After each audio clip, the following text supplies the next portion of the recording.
sister moon. I seldom see you, seldom hear your tune. Preoccupied with selfish misery.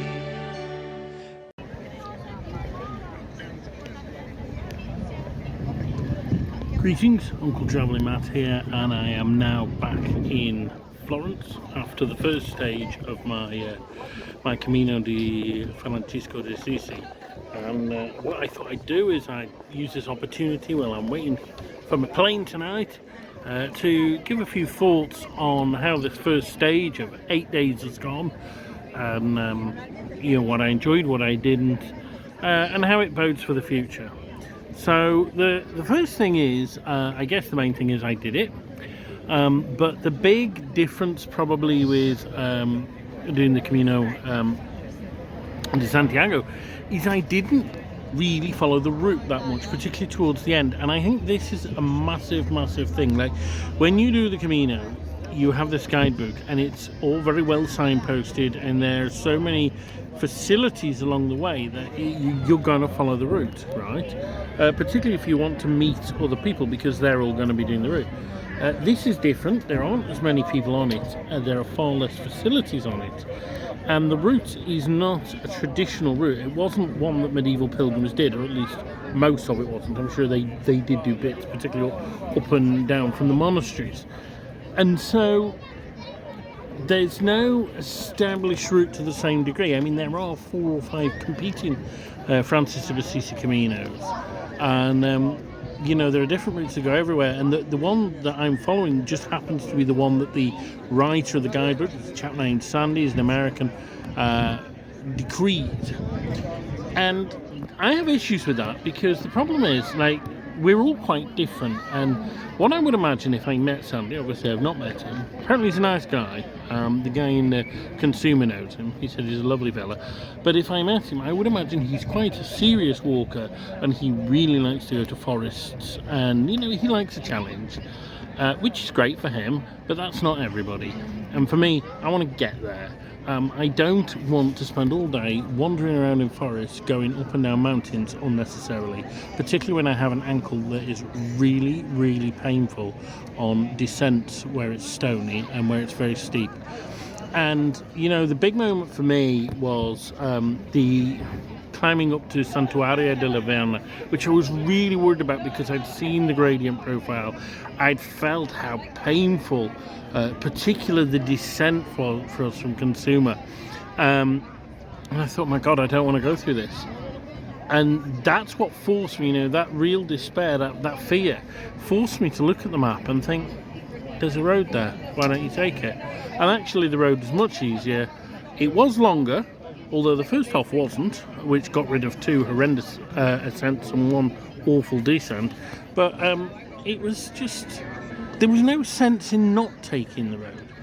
Now, that said, walking along roads can be very hard on your feet, and yesterday I was really tired and really footsore, and I think it has been the huge amount of road walking, because the problem is, with this Camino, you either do the mountain tracks, which are hard work on the ankles, or you do the roads, which are hard work on the soles.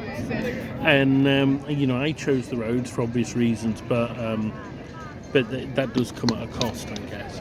So I think the first thing is, if you're going to do this Camino, do a bit more planning than you would for a Camino de Santiago. Actually look at which bits of the routes do you want to follow and which don't you want to follow, because they're, you know, what you're not is tied into where the albergues are, because there aren't any. So you've got to stay in, you know, more standard hotels, which cost more. And that brings me on to the second big downside to this Camino, as opposed to the Spanish ones. It's so much more expensive. It's you know, accommodation is obviously the big killer. You're looking about 30 to 60 euros a night. Though if you're paying the 60, you're probably getting an evening meal included with that. But you know, I mean, that's a lot of money if you're working class. And I come from a working class background. I'm on a good wage these days, but you know, I'm always aware that it's hard for some people, particularly in these times. And I don't think that's acknowledged enough. And this is not a cheap break, particularly because meals you can easily spend €40. So, like last night, I had some wine, antipasto, and a primo plat, right? And that cost me what, 30 odd euros. I didn't have the secondo piatto, you know, and that's the whole point, let alone a dessert or a coffee. So and that was quite a cheap place. And you know, we're starting in Florence. I mean, what a rip off this place is, because look at the amount of tourists you get everywhere. So it's going to be expensive. It does get cheaper when you get into the mountains, but even so, just something worth thinking about there. Don't attempt this one if you're skilled. Just go on the Portuguese or the Inglés or the Francés again or something like that, because it really is a lot more money. So they're like kind of two negatives to start off with. The positives is the scenery is absolutely gorgeous. I mean, this is a really beautiful part of the world. And although, you know, I moaned about the lack of kind of coffee shops and stuff to stop at, there's stuff of interest. I mean, like, I love these roadside shrines, and I find that they give such a spiritual element to the journey, where every so often you see one, and I always stop and I sing Hail to Thee, O Queen of Heaven, you know, and I just think that's a really nice practice to get into, and it reminds you it's a sacred journey, it's not just a long walk. And the churches, unlike on the Camino, are all open. I have a couple were closed, but virtually every church is open, and that's so beautiful. You can go in these churches, and for me personally as well, I prefer the churches on this route to the Camino, because they tend to be Romanesque. I like Romanesque architecture, and they tend to not have those masses of gold on the altar and stuff, you know. I mean, there's a couple of Baroque ones, but I'm not into the Baroque, but very few, and most of them are beautiful Romanesque churches, and they're just great places to stop. And you also get things like you know, fountains with water and stuff like that, so it's gorgeous. And there is a variety of scenery. You know, the first day along the River Arno, you know, that was quite pleasant, and then you get into the mountains, and I enjoyed the mountains. I moan about them because, you know, like, the guidebook seemed to want to keep you in them forever and keep you on mountain paths forever, and in the forest as much as possible. But you know what, a day or two of forest ain't bad. It's just I don't want to do 40 days of it. But the rolling Tuscan countryside is gorgeous, and this whole stage was in Tuscany. We're getting into Umbria, I think, like the very next day. So next day I do it. So the next stage will be basically all Umbria. But yeah, so Tuscany is gorgeous. I know that's like the most stereotypical thing to say ever, but it is. And yeah. The food, I have to say, it's not been up to the quality of the Spanish food, but then I'm fasting for Lent, so I can't eat meat, and that's like reading a book with half the pages ripped out. You can't try a lot of the dishes, and you know, there were people eating wild boar, there were people eating, you know, some really like nice pork dishes and stuff, and I couldn't have that. So the food is good, you know, I haven't had a bad meal, but I would have liked to have tried some of the meat ones. And so I think any reflection I make on the food is not fair, because like I say, it's like, you know, fighting with one hand tied behind your back. It's just not the real experience.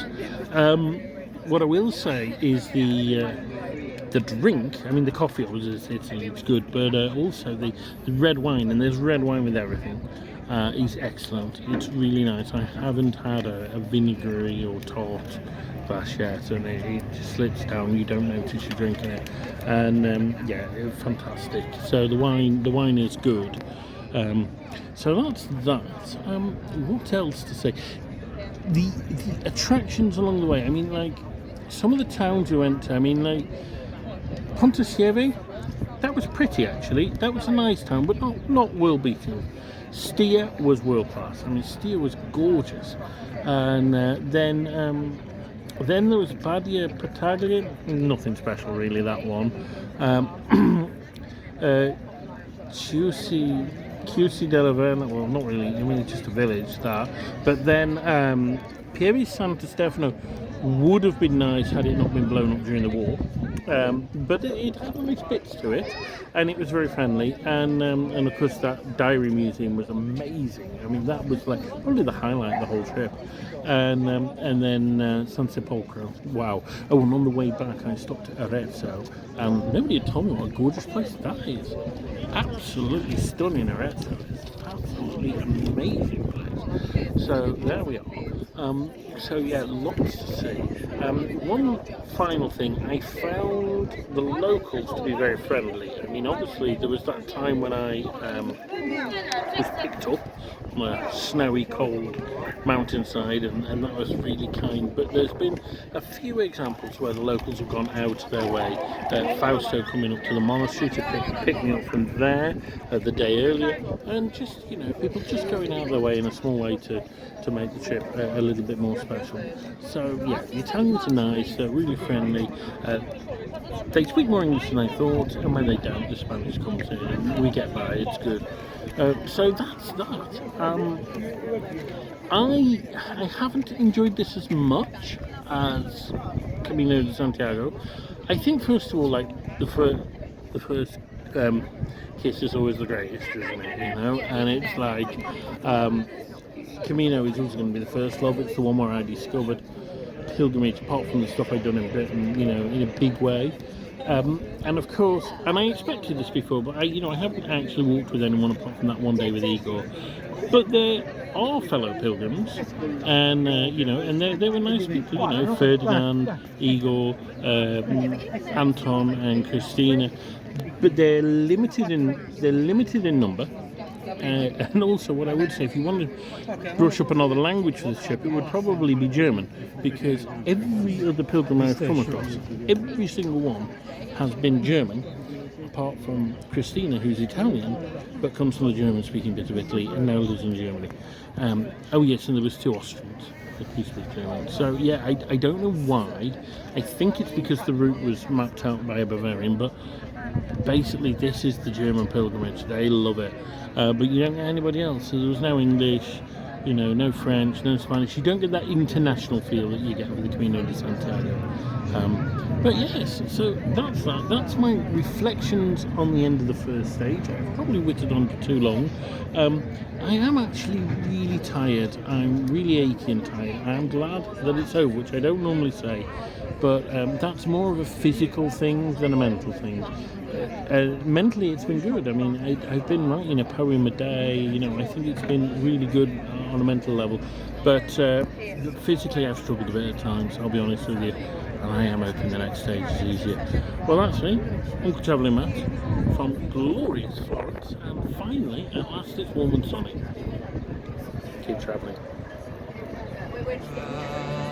The sun and sister moon, I now do see you, I can hear your tune. So